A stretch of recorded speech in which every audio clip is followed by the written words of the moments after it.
Welcome to the Going Green podcast. And today we're going to have a little look at, the no snow bit. So, Paul, do you fancy going skiing at all?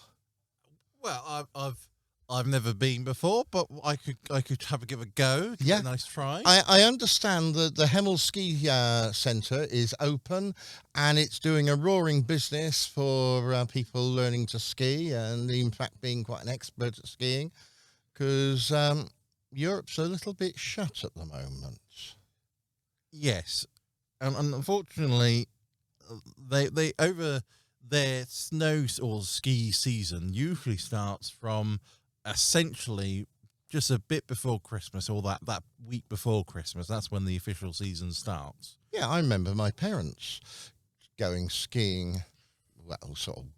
They went to a ski resort anyway for Christmas, and they had some lovely photos of sort of reindeer in the snow. All right, they were something else in the snow, but sleigh rides and that sort of stuff. And this year, if they'd gone, they could have seen beautiful green hills and Yeah. So anyway, the ski resort, they had their snow season basically not cancelled, not shut, but essentially delayed because, of course, it hasn't snowed in the Alps for nearly up to only up to last weekend, really, where basically they did have a snow dump, but of course the major problem is that usually they have a build up of snow, and that's what they usually keep. And they're saying with the unprecedented warm winter temperatures, they're saying that snow that usually is the permanent snow in the places in the ski resort, up high in the Alps, they're basically those places are actually melting. So now that, say, with this little bit of snow they had on last weekend, that was enough to top it up, but unfortunately, that's melting even now. Yeah. So lots of countries. I see that 8 countries in Europe have actually sort of managed record temperatures for January. Warsaw in Poland was sort of 18.9 Celsius on Sunday. Whereas if you fancy going to Spain, it's sort of quite a pleasant 25. I remember you going to Perth in the winter, don't I? And I remember you going saying, "Oh, this is lovely. I'll go to the beach and wear my shorts." And everyone else is going past wearing little woolly hats saying, "Cool, how cold it was." Yeah, they were wearing all their winter woolies and things, saying how chilly it was. And how cold was it there? Well, it was only 25. Yeah. Yeah, it wasn't. It was, yes, it was cold for Perth. Don't admit that. But I'm saying, this is not cold weather, and yet they were treating it as this is freezing. We need these sort of, hat, scarf, gloves on. Yeah, because of course that's just how it is, and it's very much like how Spain treats it. Spain, yes, it is only 25, but Spain that's chilly. That's chilly for Spain, but that's 10 degrees Celsius above the normal. That's really quite unprecedented, really, isn't it? Yes.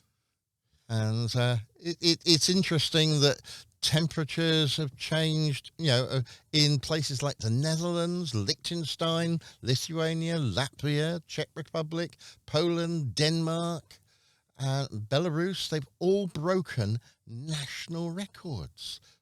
So anyone that wants to say that global warming isn't happening, just pop outside in Europe and have a look, because it's really sort of quite nice. A number of people I've seen, they've been talking about, say, this winter's going to be bad in relation to there's a problem with the gas price, how this winter was going to be bad for them. Everybody's saying, like, sort of, it's balmy, sort of, going out in just a simple fleece and in t-shirt, and not needing sort of the full winter woolies, because of course it's not that cold, and so they're not having to put, say, their gas on. So all these problems that that everybody foresaw that we're going to have a bad winter, it's going to be a cold winter, and you're not going to have enough gas for it to heat your homes. And the answer is that not many people have actually turned on the gas to heat their homes because it hasn't been that cold in needing to require. Well, we had a problem with father-in-law who lives a couple of doors away, his central heating, and was actually feeling colder in his house than it was outside. Yeah, well, that just shows you how insulated we made his house. So that's the reason why. But yes, it is one of these things where, this huge, I wouldn't say winter storm, but the forecast in the summer said that, we're going to have this cold winter and, everybody's going to freeze. And the answer is we have yet to. Yeah. Although, if you read the weather forecast on one of our national daily papers, and I don't want to mention the Daily Express, but anyway, one of our national daily papers, they're probably going to forecast next week sort of 6-foot snow drifts for the UK, and I don't know where they get their data from. It's certainly not from the National Weather Service or anything like that. In our case, the Met Office. Yes. Who are, I might add, superb. But, yes. Yeah. Anyway, so this is the whole idea, of course, this winter was a bad time, and it was going to be sort of all this bad, and we're basically doing better off. But the reason for this, of course, is because at the same time we're warm. We're watching America fall into its huge winter plume over the new year, and unfortunately, that's going to be drifting its way, via the jet stream to us, and they're not estimating, but they said probably that we will get a cold snap, a cold chill in approximately February, because that's just when the time goes through. And so, but they're also saying that you've had the cold dump in America, and by the time it's weaned its way to us, it probably won't be. Well, a lot of things can happen with weather in that sort of time. We've watched all these sort of forecasts about this is going to happen or that's going to happen, but generally in the UK we don't get that many extremes of cold. We had our little cold snap, but our little cold snap, it was only sort of just into the minuses. We did stay in the minuses for a few days, and the snow did stay on the ground for a few days, but it wasn't that bad, really. Not compared with other winters that have been really, really cold. I remember winters that have been that cold that diesel's frozen. So nothing like that. So we're still in a moderate sort of temperature and doing really rather well, considering that we were worrying about losing our gas and not having gas and perhaps having gas rationing. Well, we're surviving so far. All right, the worst of the winter is yet to come. December's never the worst month of the winter. January, February are usually the worst months, and we're sort of getting on for halfway through January, and it's not been too bad so far. We got a lot of wet weather, and if I like sort of collecting my solar, that's not been very good. But today, the sun is shining, the birds are singing, and quite a lot of plants are thinking, right, it's spring. And well, there's pollen, isn't there, Paul? Yes, there was this thing about with all the lovely plants not receiving, they had their cold snap in December. Basically, they've had their cold snap and they went really down quite cold, and now it's warmed back up. They're believing that winter's over, and so they've now started. I say sprouting. They've now started to germinate, and they've been germinating for a while. And some of the early, I wouldn't say flowers. That's the wrong way. Yeah, they are. Some of the early flowers. Yeah. So they're now, they're spreading their pollen. Except, of course, the insects haven't woken up yet, because they spend I wouldn't say time hibernating, but basically, well, they sort of do go in this long period and actually don't wake up. Yeah, we noticed a few flies going round the house. They came in and well, one actually, and it came in. So it had obviously sort of decided it was nice enough to sort of fly around and be a nuisance until you decided to stop it. Well, yes, yes. It did meet an unfortunate demise, but it is this sort of so these plants who would normally sort of I say start flowering in what say early late February, early March, that sort of time in traditional time.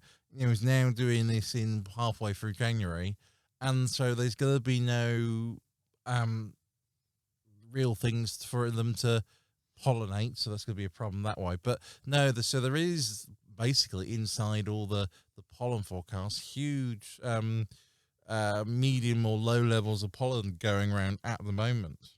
And there should be virtually none, isn't it? Yeah, and so they did issue this sort of this pollen warning to of course the people who suffer hay fever allergies and those sorts of things, that there is this not problem, but there is this lovely pollen sort of around, and it's been nice and bright and sunny, and then wet, and then bright and sunny, and then wet. And they said it's the ideal weather, unfortunately, for these plants to grow. And so they've been happily growing to the point where they're now flowering, and now the winds are taking them. And so we've got this now medium level of pollen, not all over the country, but quite a lot of the country where it's happened. So that's interesting, isn't it? Sort of to think that perhaps you could go and pick up some alpine flowers rather than sort of while you're skiing. I did watch some people doing some skiing. They were skiing on the grass going down rather than skiing on snow. There was a little bit of snow there, but when I say a little bit of snow, I really did mean a little bit of snow, really sort of just a few feet wide for a ski slope. Yeah. So what's that about? Is it's so to minimum safety standards, of course, skiers need to fall on snow, as opposed to skiing and landing on dirt and hurting themselves. Okay, because it's frozen ground where snow's a bit more fluffy and they can bit impact. And so what they've been doing is that on some of their lower, more, I wouldn't say popular routes, they're easy hills. They've been basically kills. I like that. Yeah, hills. Yeah, yeah, sorry. hills and kills. Yeah, they've been getting their artificial snow machines out, basically glorified water sprayers, but they chill the water down, and so they've been basically blasting this. I would say this lane. You could almost say it's sort of 5 meters wide channel up the mountain, so that there is a basic level of service for people to go skiing on, and they've been blasting it up. But one of the major problems they've been having is, daftly, they've all been having a water shortage, and so they've only managed to say do one slope as opposed to doing their 4 or 5, whatever. Because, of course, they've only had enough water to be able to do only one. They haven't been able to do any water higher up.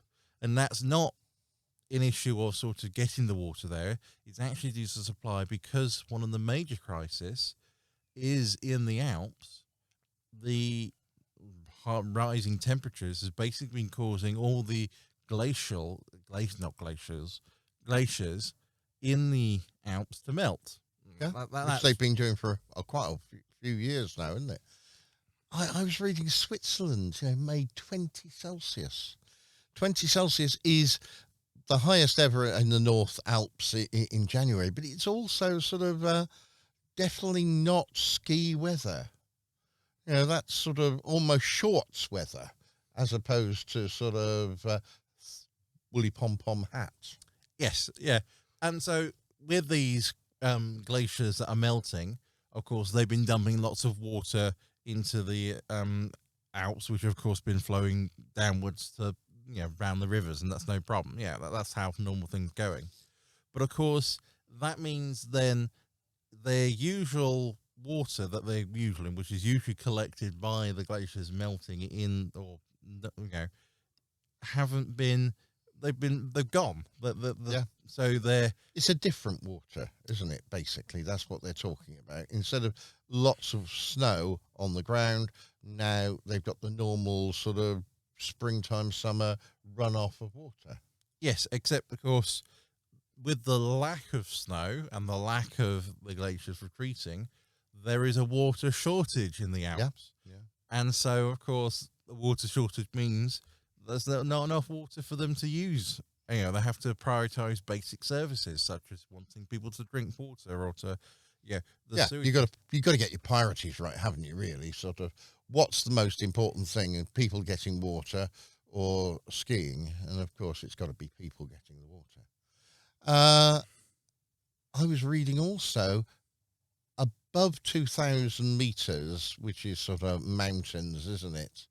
That's where you normally get sort of almost the permanent snow, but that's been above freezing as well. So they're not getting sort of any sort of major snow really to do anything. There's a ski World Cup going ahead soon, isn't there?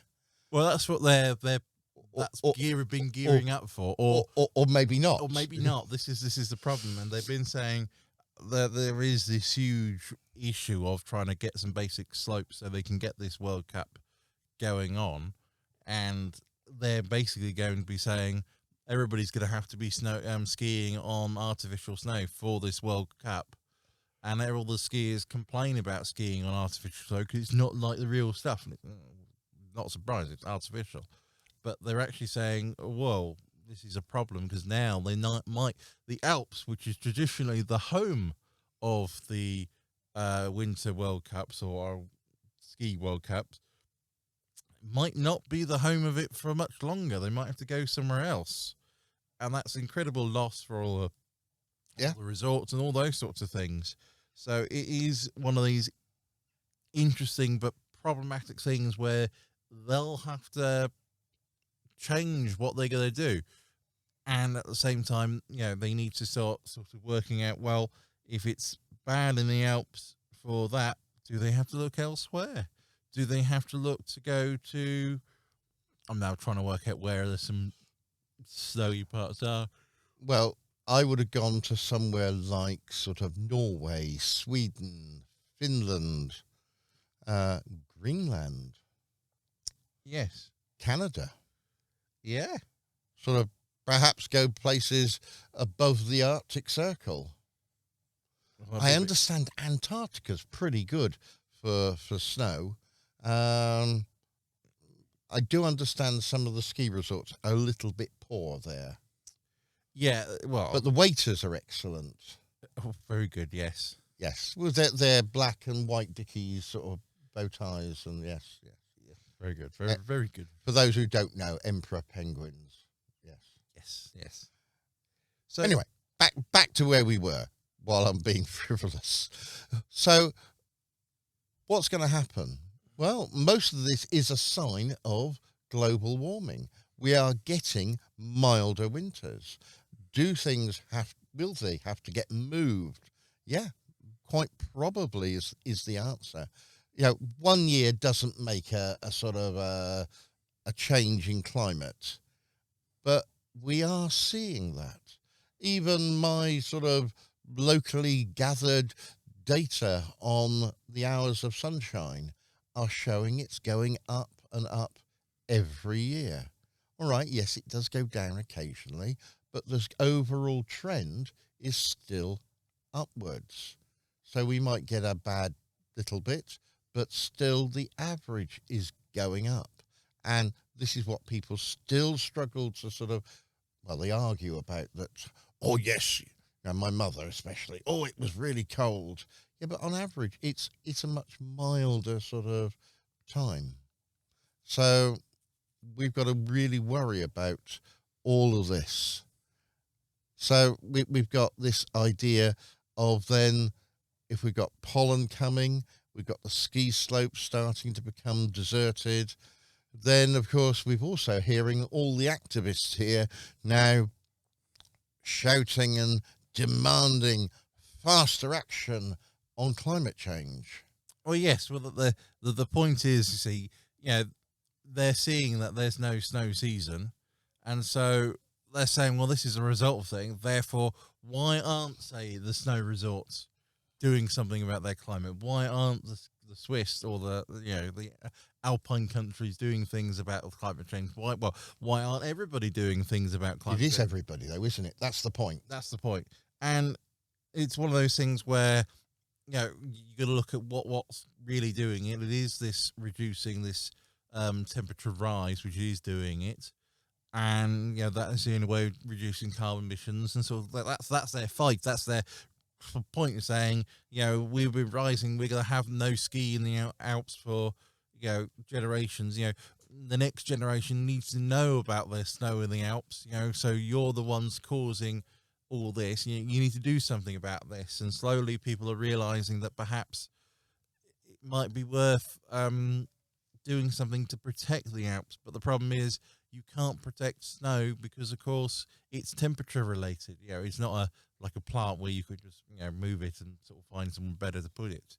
You can't protect snow because it's water. That's it. It's no problem. But it is sort of the conditions and needing to keep the temperature down. We're looking at the plant species. Only species adapted to the cold can survive, but unfortunately, with the warmer weather, we're seeing not necessarily invasive species, because that's the wrong way to put it, but we are seeing, say, low-lying living species, sort of gently climb up the mountains. And that's no problem, but of course you've got these very rare mountaintop species, and they're being invaded by this low-lying... Pressure's been put on them. Pressure's been put on them. And so now when they weren't competing up in because now nothing else lived there, they are now competing with this low-lying species, and the low-lying species is more highly adapted, or I wouldn't say adapted, but it's more better. Yeah. We are starting to see the tree line starting to move up the mountains a little bit. Yes. And that's something that we're going to have to sort of basically live with. Something else I want to mention here is that I was looking at going and buying some petrol. And I've noticed how much the price of petrol has come down. And this was related to the fact that I was seeing all these queues over Christmas of people in their electric cars, desperate to get powered up, and that didn't sort of they was queuing up because there's still not enough electricity. So this is where I was thinking about the climate activists. They want change. They want to move on to electric vehicles, but we still haven't got enough infrastructure around for all of this.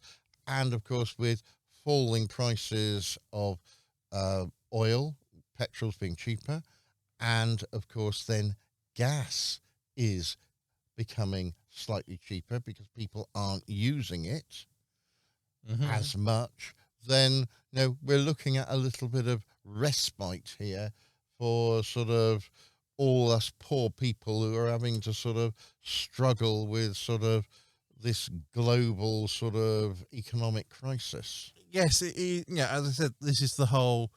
One of the things they're saying was, with the Ukraine-Russian war, they saw all the gas problems there. They said, all the gas companies said, hiked up all the gas prices. Then they said in the summer that, they don't know how bad the winter's going to be, or speculation of suddenly loads of demand for gas is going to happen. So, with speculative market, so therefore they rose the price up, and then, as I said, then came along the winter, and it was mild. Yes, we had some bad patches, but overall it was mild, and is mild. And so far, can't say so far. And so they're saying, we raised the prices, to say that it was going to be bad. It's not. And people saying, people could use less in summer, and people are now slowly not believing in that these companies who forecast and do the things. They're now not believing what they're saying in regards to how Yeah. much it's going But to. those companies can only base what's happening in the future by what happened in the past. And of course, with climate changing, then can you rely on the past as much? And I think the answer is no. No. So this is why, this is the problem with shame on them for predicting high prices when it wasn't going to be. Yeah, it might have. It really could have been bad, but that's why it's speculation, which is why it's a bad sort of idea to speculate on whether, is it going to be bad, because you don't know. And so, but that's how they work, and unfortunately that's how they work, and so we can't change. But it is this idea that they guessed and said it was going to be bad, therefore there was going to be this huge demand for gas, and essentially there wasn't. And so they're basically now saying is over summer people aren't going to be needing gas. That's why they've lowered the price, which is about right, because it's summer and you don't need gas for heating. You only need gas for cooking. So, and that's one of the things that's happening that way in regards to the prices of things like petrol and those sorts of things. But it's also, as I said, the European gas price cap that helped, because it's one of those things. It forced to pay the lower price anyway. So they knew they couldn't make as much more money, so that it could be a problem. But one of the major problems that we're going to find with gas is not this year, because this year we've had all the stockpiling, everybody's been buying up, no problem. It's then the next year, and upon the next one we'll see whether or not those are bad in relation to hopefully there will be more renewable sources around. Well, this is what they're hoping, because basically Europe's made a decision that it needs to go to clean energy over, well, not to say overnight, because it did say it would in 6 months, but it said it needed to do clean energy now. Instead of doing the transition over 30 years, they need to do the transition in 5 or a whole year in some cases. And so that's what we're seeing transforming through the economies, is suddenly this environmentally friendly, this renewable energy being put on, which is a good platform for it. Yet some of these countries in Europe with no snow are now seeing a little bit of a problem with sort of being largely, I suppose, deserted. You can't sort of fill all your ski resorts up with people who want to ski on, well, grass. Yeah, there is this small economic.